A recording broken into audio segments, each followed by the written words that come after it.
You still see around the village, it's like seeing a fallout shelter sign on a post office in America, that rusting sign.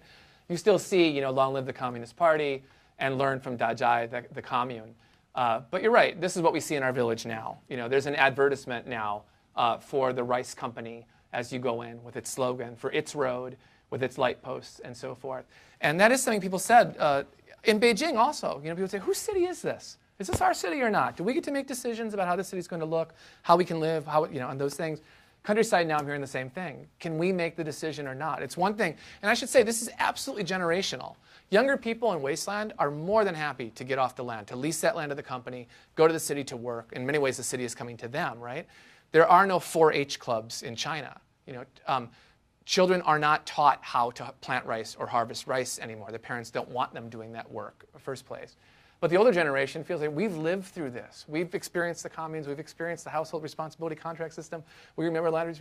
Why is it now that somebody again is coming from without and telling us what to do? But so far, all these experiments over the last 100 to 200 years, certainly 100 years, have all ended in disaster. Mm-hmm.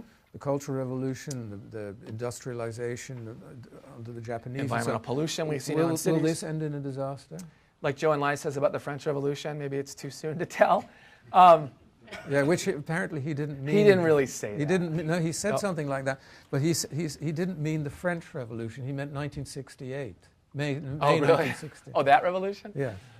This is too early to tell you. Anyway. I wonder if it's a bit of a shell game right now in that China, I felt often that the changes I saw in the Hutong, let's say in Beijing, maybe ultimately were a way to get people off the dole, right? Maybe Beijing and Chinese cities didn't want to be landlords anymore, and you could raise GDP by creating a property market so we can push people out of these older areas because they have subsidized rents, get them into the market economy and so on. And I'm wondering if what's going on right now isn't sort of the same thing, which is we need to maintain our grain output on rapidly decreasing land. China has urbanized an area of farm area equal in size to the state of New York. It also has pollution on its farmland equal in size to the state of Maryland. And so there are strong pressures on agriculture anyway. And I'm wondering if this isn't a way of saying, well, if you want to leave the land, we'll give you a nice price for it. Get off. Whereas many villagers, especially the older characters in the book, say, no, give us rights to the land to buy and sell it or mortgage it ourselves, the way people in the cities have the right to raise capital with their houses. But that's not going to happen, you think? There's no indication that's going to happen. Although you hear Chinese academics bring it up every year, and sometimes at the National Political Consultative Conference, you hear it being brought up. At the end of the day, the Ministry of Agriculture at a press conference last week, they chided a reporter for asking this question, saying, you really don't understand, do you?